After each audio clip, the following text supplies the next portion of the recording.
Assalamualaikum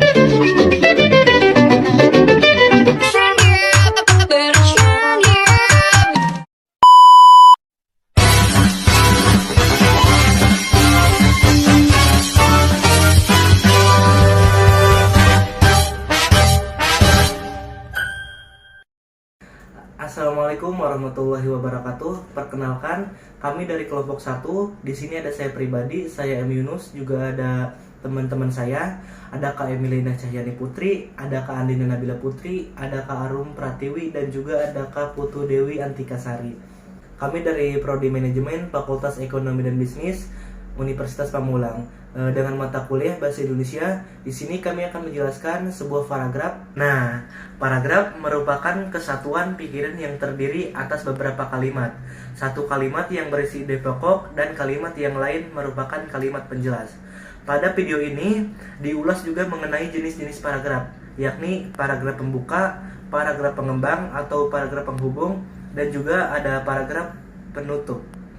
Selain itu, kekoherensian dalam paragraf juga diulas dalam video ini, seperti penggunaan repetisi, kata ganti, dan transisi. Video ini ditutup dengan penjelasan singkat mengenai teknik pengembangan paragraf yang terdiri atas teknik alamiah, teknik anti-klimaks, teknik perbandingan, teknik pertentangan, teknik analogi, teknik sebab akibat, dan teknik klasifikasi. Untuk materi selanjutnya akan dijelaskan oleh teman saya. Di sini saya akan menjelaskan cara pengembangan paragraf. Ada beberapa pengembangan paragraf yang yaitu terdiri dari A. Cara pertentangan. Pengembangan paragraf ini mengungkapkan dengan cara pertentangan seperti berbeda dengan, akan tetapi, dan sebagainya. Dengan sebagai contoh, Tono ingin sekali mengikuti pertandingan balap sepeda. Akan tetapi, dia tidak mempunyai sepeda. Untuk itu, ia bersikeras agar memiliki sepeda. Ia mencoba menjajankan dagangan di kantin sekolah. Bahkan, ia rela tidak jajan selama beberapa minggu. Yang kedua, ada cara perbandingan. Paragraf dengan cara perbandingan ini biasanya menggunakan ungkapan tersendiri, seperti dengan, seperti halnya, akan tetapi, sementara itu, dan sebagainya. Contohnya, setelah berhasil dengan gemilang mengorbitkan Osama bin Laden sebagai seorang pahlawan dan dermawan, Taliban sekarang kesulitan untuk memisahkan diri. Sementara itu, Washington menginginkan Osama bin Laden diadili karena dituduh terlibat dalam kepeledakan Kedutaan Besar Amerika Serikat di Kenya dan Tanzania pada Agustus 1998 yang memakan korban 200 orang lebih. Yang ketiga, ada cara analog. Cara analog merupakan pengembang paragraf dengan mengibaratkan pada suatu hal. Cara ini digunakan untuk memberikan gambaran kepada pembaca. Konjungsi yang digunakan yaitu ibarat, seperti, bagaikan, dan sebagainya. Contohnya, hidup itu bagaikan roda berputar. Hidup pun selalu berputar, kadang ada di atas, kadang juga ada di bawah. Untuk itu, hidup tidak boleh jumawa. Yang keempat, ada cara contoh. Menggunakan kata-kata contoh, contohnya, Menteri Dalam Negeri Gumawan Fauzi menyatakan seharusnya aparat pemerintah mempermudah pengurus perizinan. Sebab dengan diperolehnya izin, misalnya surat izin tempat usaha atau situ, maka terbuka sebuah usaha yang menyediakan lapangan pekerjaan bagi warga, sehingga masyarakat dapat menciptakan lapangan kerja sendiri. Yang kelima, ada cara sebab akibat. Kata yang digunakan seperti padahal, akibat, karena, oleh karena itu, dan sebagainya. Contohnya, jumlah kasus positif akibat COVID-19 semakin bertambah selama seminggu terakhir.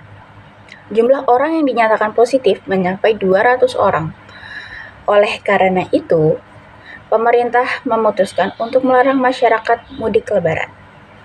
Yang keenam, ada cara definisi. Kata yang digunakan itu adalah seperti yaitu, yakni, dan sebagainya. Contohnya, Universitas Pamulang adalah salah satu perguruan tinggi yang berada di bawah lingkup kerja LL Dikti Wilayah 4. Unpan beralamat di Jalan Surya Kencana nomor 1 Pamulang, Kota Tangerang Selatan, Provinsi Banten. Unpam melayani 17 program studi yang berada dalam 6 fakultas dan 1 program prasarjana. Untuk menyelenggarakan pendidikan, Unpam memiliki 3 lokasi kampus. Kampus pertama untuk Fakultas Ekonomi dan Fakultas Hukum berada di Jalan Surya Kencana, Pamulang. Kampus tersebut dijadikan sebagai kampus pusat karena rektorat ada di kampus tersebut. Kampus 2 terdapat di Jalan Witna Harja, Pamulang. Kampus 2 tersebut dijadikan sebagai Fakultas Teknik dan kampus 3 berada di Jalan Puspitek Serpong. Yang terakhir ada cara klasifikasi.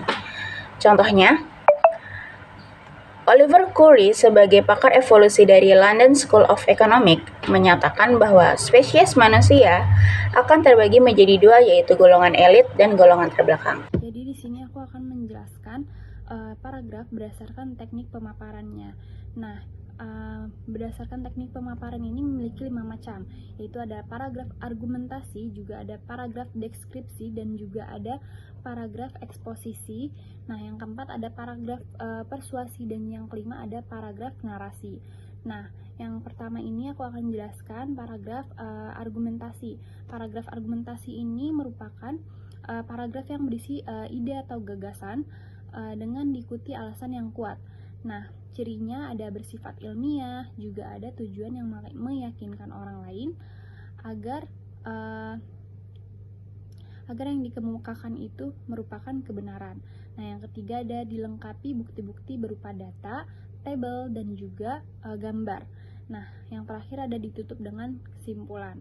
Nah, selanjutnya ada paragraf deskripsi.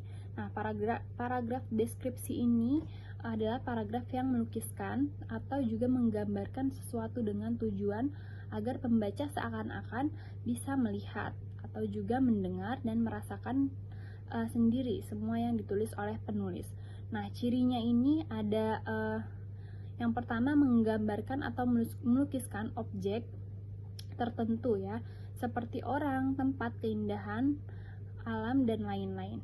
Nah, bertujuan untuk seolah-olah melihat sendiri objeknya. Nah, selanjutnya ada paragraf eksposisi. Paragraf eksposisi ini yaitu paragraf yang bertujuan untuk menjelaskan dan meyakinkan atau menerangkan sesuatu permasalahan kepada pembaca agar pembaca mendapat gambaran yang sejelas-jelasnya. Contohnya, cirinya yaitu bersifat ilmiah, bertujuan menjelaskan atau memaparkan, juga berdasarkan fakta, tidak bermaksud mempengaruhi. Nah, selanjutnya untuk paragraf persuasi ini yaitu paragraf yang bertujuan untuk meyakinkan dan membujuk seseorang atau pembaca agar melaksanakan atau menerima keinginan si penulis. Nah, cirinya ada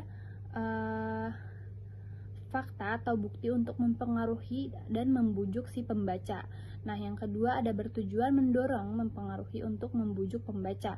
Yang ketiga menggunakan bahasa secara menarik atau memberikan seperti sugesti atau juga memberikan kesan kepada si pembacanya. Nah, selanjutnya ada narasi. Nah, narasi ini bentuk paragraf yang menceritakan serangkaian peristiwa yang disusun untuk menurut urutan waktu terjadinya. Nah, ciri-cirinya ada tokoh, juga waktu, suasana, peristiwa, dan tidak hanya terdapat dalam karya fiksi seperti cerpen, novel, dan juga roman. Nah, tetapi juga terdapat dalam tulisan non-fiksi. Nah, seperti biografi, cerita nyata dalam surat kabar, sejarah, dan riwayat perjalanannya. Pola pengembangan paragraf merupakan cara seorang penulis dalam mengembangkan pola pikirnya berupa pengembangan kalimat topik ke dalam kalimat-kalimat penjelas yang dituangkan dalam sebuah paragraf. Pola pengembangan terdiri dari berbagai macam jenis. Yang pertama ada pola pengembangan khusus dan umum.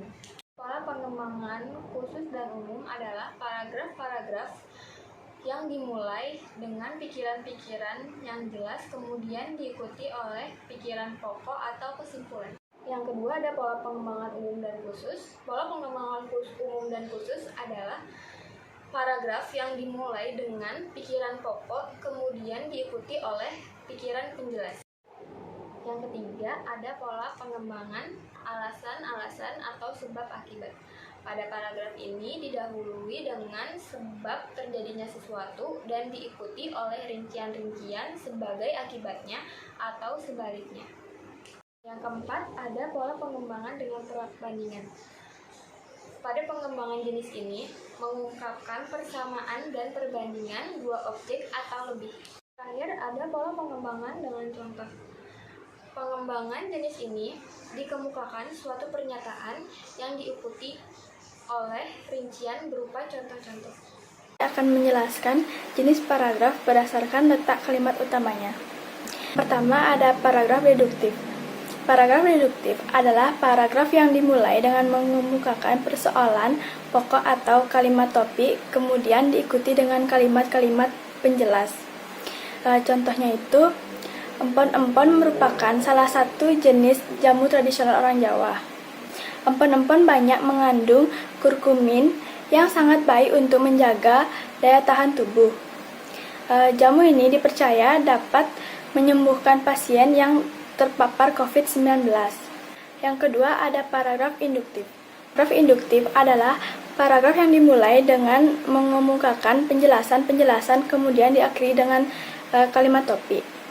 Contohnya, sepanjang hari hujan turun dengan lebat.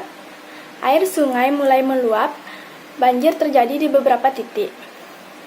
Bahkan, banyak pohon yang roboh dan tumbang.